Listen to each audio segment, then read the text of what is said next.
Property 24 में आप सभी का स्वागत है। सबसे पहले देखते हैं आज की खास खबरें। रियल एस्टेट सेक्टर पर मंदी की मार, छोटे और मंझोले डेवलपर्स ले रहे हैं 40% ब्याज पर पैसे उधार।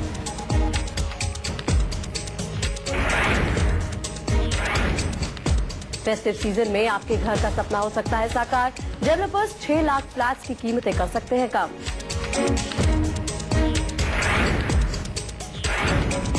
और भारत की सबसे महंगी प्रॉपर्टी मुंबई में 57 करोड़ में बिका 4 बेडरूम का डुप्लेक्स।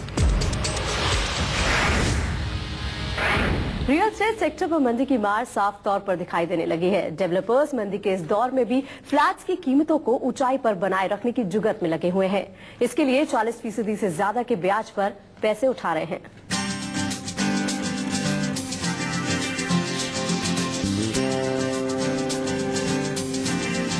भारत का रियल एस्टेट सेक्टर तेजी से सुस्ती की जाल में उलझता जा रहा है।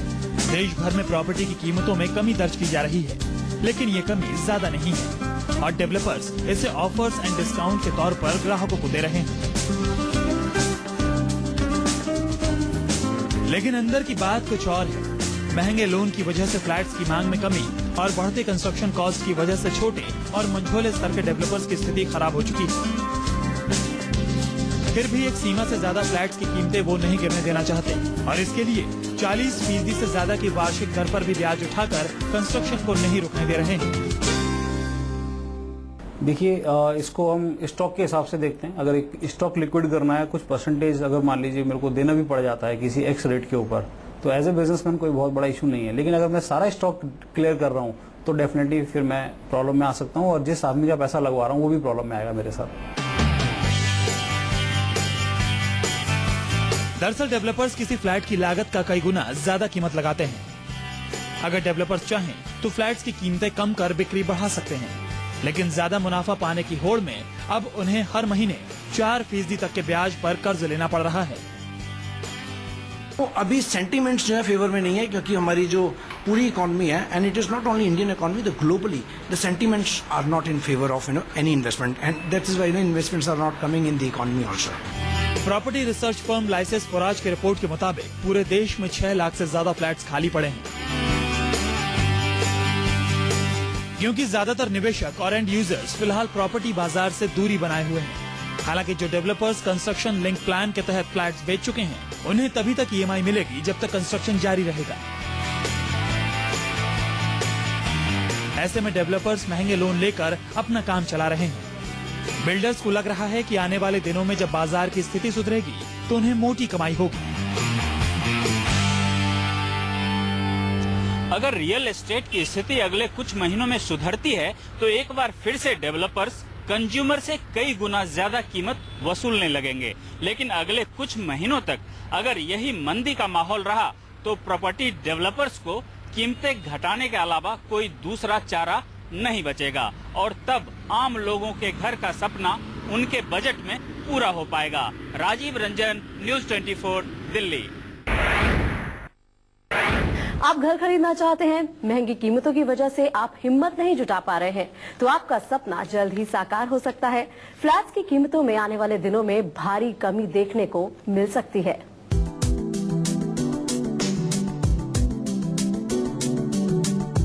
आपके घर का सपना जल्द ही सच होने वाला है, क्योंकि आप जिस घर में रहने की सोच रहे हैं वो आपके बजट में आने वाली है। आने वाले महीनों में फ्लैट्स की कीमतों में और कमी देखने को मिल सकती है। एक अनुमान के मुताबिक फिलहाल देश भर में बिल्डर्स के पास करीब 58,000 करोड़ रुपए की प्रॉपर्टी खाली पड़ी है। करीब 6 लाख फ्लैट्स को बेचने के लिए बिल्डर्स खरीदारों का रास्ता देख रहे हैं। जानकारों का मानना है कि आने वाले दिनों में इस फ्लैट्स को बेचने के लिए कीमतें कम करनी पड़ सकती हैं। मेरा ये मानना है कि जब मार्केट के अंदर जब उथल पुथल हो रही हो तो बाइंग का टाइम होता है सबसे बढ़िया, मेरा ऐसा मानना है। तो रेट ऑफ इंटरेस्ट की तरफ ना अट्रैक्ट होते हुए मेरे ख्याल से आपको अच्छी डील और अच्छे गिफ्ट्स की तरफ ध्यान देना चाहिए, जो शायद आपको एक लेजिटिमेट प्रोडक्ट भी देंगे और आपका हौसला भी बना रहेगा।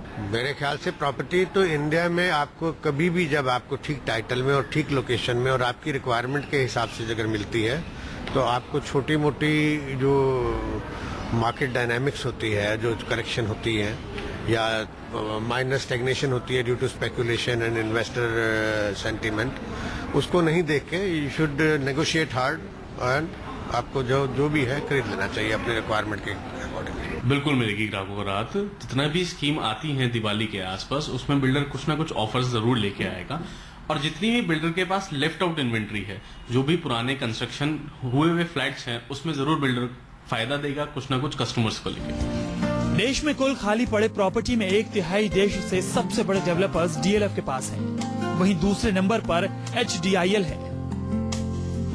एचडीआईएल और डीएलएफ के पास करीब 12,043 करोड़ रुपए की प्रॉपर्टी खाली पड़ी है। इसके अलावा तमाम छोटे बड़े डेवलपर्स के फ्लैट्स बनकर तैयार हैं और धूल फांक रहे हैं। बेचेंगे ऐसे दामों पे जो कि पब्लिक अफोर्ड कर पाएगी, तो अपने आप दाम कम हो जाएंगे। और अभी तक जहां पे हम लोग मानते हैं कि 15-20% दाम कम हुए हैं, शायद और भी कम हो जाए। खराब अर्थव्यवस्था, महंगी ईएमआई और ऊंची कीमतों ने ग्राहकों को घर से दूर कर दिया है। ऐसे में डेवलपर्स के पास फ्लैट्स की कीमतें कम करने के अलावा दूसरा कोई चारा नहीं है। जानकारों का मानना है कि इस फेस्टिव सीजन से इसकी शुरुआत भी हो जाएगी।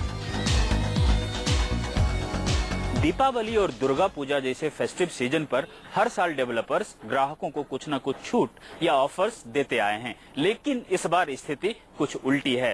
मंदी की मार झेल रही रियल एस्टेट को अब ग्राहकों को लुभाने के लिए कुछ बड़ी छूट देनी होगी, तभी ग्राहक महंगे होम लोन लेकर घर बुक करा पाएंगे। राजीव रंजन, न्यूज़ 24, दिल्ली। और अब शुरू करते हैं सवाल जवाब का सिलसिला। आपके सवालों का जवाब देने के लिए हमारे साथ स्टूडियो में मौजूद है विला रियल्टर्स के डायरेक्टर प्रमोद चौधरी। आपका बहुत बहुत स्वागत है प्रमोद। Thank you. सबसे पहला सवाल लेते हैं, याशिका का है, मुंबई से हमारे साथ जुड़ चुकी है। याशिका, पूछिए अपना सवाल।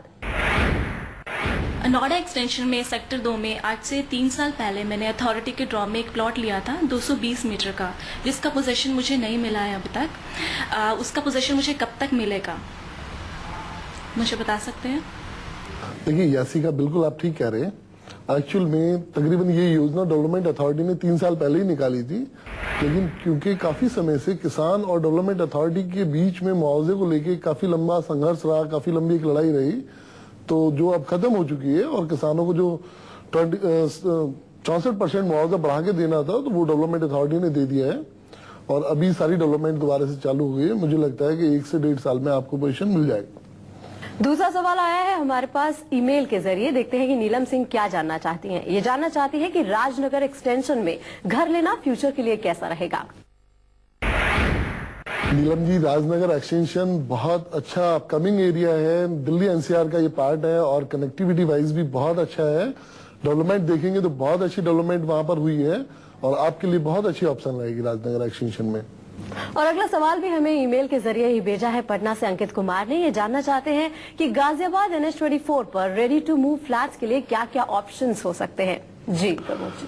जी अंकित जी NH24 पे बहुत सारे नए प्रोजेक्ट चल भी रहे हैं और अगर हम पोजीशन वाले प्रोजेक्ट की बात करें तो आपके लिए बहुत अच्छा सुटेबल रहेगा क्रॉसिंग रिपब्लिक अपने आप में एक बहुत बड़ी टाउनशिप है और बहुत सारे डेवलपर्स के वहाँ पे प्रोजेक्ट्स हैं जो रेडी टू मूव इन है और जहां लोग अभी रह भी रहे हैं, वहां आपको हर बजट के अकॉर्डिंगली प्रोजेक्ट मिल भी जाएंगे, चाहे वो 2 BHK की आप बात करें, 3 BHK या 4 BHK। बहुत सारे डेवलपर हैं जैसे कि गौर है, वहां पे पंचशील है, पूर्वांचल है, अजनारा है, तो बहुत सारे प्रोजेक्ट है वहां पर। तो चलिए अब लेते हैं अपना अगला सवाल जो मेरठ से है। सुशांत मिश्रा पूछ रहे हैं। हमारे साथ सुशांत मिश्रा जुड़े हैं। जी पूछिए अपना सवाल। मैंने 2.5 साल पहले नोएडा एक्सटेंशन में एक अपार्टमेंट लिया था जिसका पोजीशन मुझे अभी तक नहीं मिला है और पिछले 1.5 साल से मैं EMI भी भर रहा हूँ और अपना जो घर ले रखा है उसका रेंट भी दे रहा हूँ। तो मेरा सवाल ये है कि मुझे इसका पोजीशन कब मिलेगा और ये जो किसानों का डिस्प्यूट था ये फिर से उठेगा या नहीं उठेगा। सुशांत जी, जैसे कि आप सुन पा रहे होंगे, अभी यासिका का भी कुछ इस तरह का एक सवाल था नोएडा एक्सटेंशन को लेके। तो जैसे कि मैंने बताया कि नोएडा एक्सटेंशन में किसानों और डेवलपमेंट अथॉरिटी के बीच में कुछ मुआवजे को लेके इश्यूज चल रहे थे जो अब खत्म हो गए हैं, तो वहां अब सारा डेवलपमेंट दोबारा से फिर चालू हो चुका है और अब पोजीशन मिलने में मुझे लगता नहीं ज्यादा समय लगेगा। और पंजाब से रघुविंदर सिंह का ईमेल आया है। ये जानना चाहते हैं कि रहने के लिए गाजियाबाद या ग्रेटर नोएडा, दोनों में से भविष्य के लिए बेहतरीन डेस्टिनेशन कौन सा हो सकता है। जी प्रमोद जी। जी रघुविंदर जी, वैसे तो दोनों ही चीजें अपने आप में अच्छी हैं, दोनों ही क्षेत्र जो हैं वो एकदम से अलग हैं। गाजियाबाद कनेक्टिविटी वाइज बहुत अच्छा है, दिल्ली एनसीआर से एकदम जुड़ा हुआ है, लेकिन अगर हम इन फ्यूचर बात करें तो ग्रेटर नोएडा में डेवलपमेंट बहुत तेजी से हो रहा है। बहुत सारे नए नए ऐसे प्रोजेक्ट्स आ रहे हैं जो इंडिया में शायद फर्स्ट टाइम है, चाहे वो हम नाइट सफारी की बात करें या फार्मूला 1 ट्रैक की बात करें, क्रिकेट स्टेडियम की बात करें, तो मेट्रो कनेक्टिविटी भी उधर पहुंच रही है। तो आने वाले समय में ग्रेटर नोएडा एक बहुत अच्छा ऑप्शन आपके लिए साबित होगा। और एक और ईमेल आया है सूरत से पंकज बंसल का, जानना चाहते हैं कि नोएडा एक्सप्रेसवे या फिर ग्रेटर नोएडा में निवेश के लिए फ्लैट लेना है, नए लॉन्च का इंतजार करें या फिर रीसेल प्रॉपर्टी खरीदना इनके लिए फायदेमंद होगा। देखिए, नए लॉन्च की अगर हम बात करें तो नए लॉन्च में अभी नवरात्रा का समय आ रहा है और बहुत सारे ऐसे प्रोजेक्ट हैं जो वेट कर रहे हैं नवरात्रा में लॉन्च करने का। सेक्टर 150 में कुछ नए प्रोजेक्ट आने वाले हैं, जैसे कि एक गौर का प्रोजेक्ट नया आने वाला है और एक प्रोजेक्ट आ रहा है आपका एस का गोल्फ सायरा के नाम से। इसके अलावा यमुना एक्सप्रेसवे पे भी बहुत सारे नए प्रोजेक्ट हैं जिनके ऐड वगैरह शुरू हो चुके हैं और जो नवरात्रों में अपना भूमि पूजन कर देंगे, तो आपके लिए बहुत सारी ऑप्शंस उस समय के लिए अवेलेबल हैं।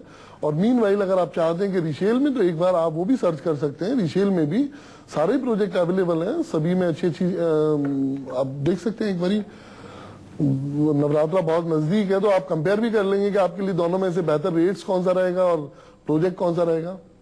अच्छा प्रमोद जी, देश भर में मंदी का दौर है रियल एस्टेट में, तो इन दिनों निवेशकों को बड़ी परेशानी हो रही है कि क्या रुकना चाहिए हमें, या फिर आपके लिए कितने दिनों तक ये मंदी रह सकती है और इसका फायदा निवेशकों को कैसे हो सकता है? देखिए, निवेशकों को तो फायदा अभी भी मिल ही रहा है और अगर हम मंदी की बात करें तो बिल्कुल आपने सही बोला, और रियल एस्टेट के दाम तकरीबन 20 से 25% तक डाउन आ चुके हैं।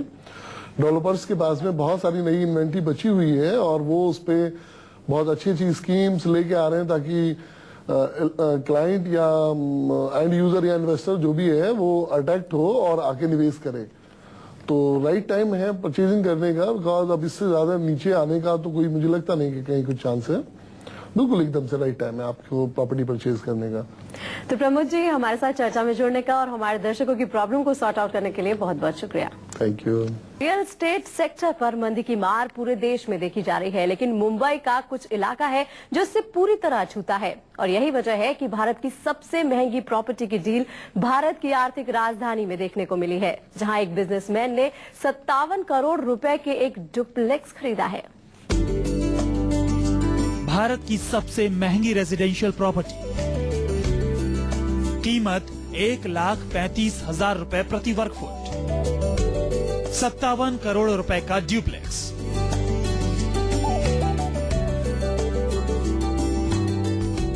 इस हम खड़े हैं मुंबई के मालाबार हिल इलाके में। हम आपको दिखाना चाहेंगे एक ऐसा अपार्टमेंट जहां पे 57 करोड़ रुपए में फ्लैट बिका है। जी हाँ, ये वही दर्शन अपार्टमेंट है मालाबार हिल का। इस दर्शन अपार्टमेंट ने प्रॉपर्टी बाजार में एक रिकॉर्ड कायम कर दिया है। मालाबार हिल्स स्थित इस दर्शन अपार्टमेंट में एक ड्यूप्लेक्स बिका है 57 करोड़ रुपए में। देश में सबसे महंगी प्रॉपर्टी के मामले में एक बार फिर मुंबई ने बाजी मार ली है। हालांकि प्रॉपर्टी बाजार में देश भर में मंदी का आलम है, लेकिन मुंबई के कुछ इलाकों में प्रॉपर्टी की रफ्तार काफी तेज है। कोई एक फ्लैट का बहुत बड़ी कीमत पे बिकना ट्रेंड सेट नहीं करता है। बम्बई में कुछ एक्सक्लूसिव बिल्डिंगें हैं, एनसीपीए है, समुद्र महल है, एल प्लाजो है, या इंपीरियल टावर्स हैं, या इस तरह की और 2-4 बिल्डिंग है। इसमें कोई 5 साल में एक फ्लैट बिकता है, खरीदने वालों की संख्या ज्यादा है। अब वो सारे लोग इन प्राइसेस को जैकअप कर देते हैं, पर उससे ट्रेंड डिसाइड नहीं होता। एक्सक्लूसिव फ्लैट्स हैं और उनकी एक प्रीमियम कीमत होती है, पर साधारणतः मार्केट जो है वो एक डाउनवर्ड ट्रेंड में है और इससे कोई बूम नहीं आ रहा। इस सी फेसिंग ड्यूप्लेक्स को एक बिजनेसमैन ने खरीदा है। दर्शन अपार्टमेंट में एक ड्यूप्लेक्स फ्लैट 9वें और 10वें फ्लोर पर है, जिसका कुल एरिया 3,510 वर्ग फुट का है।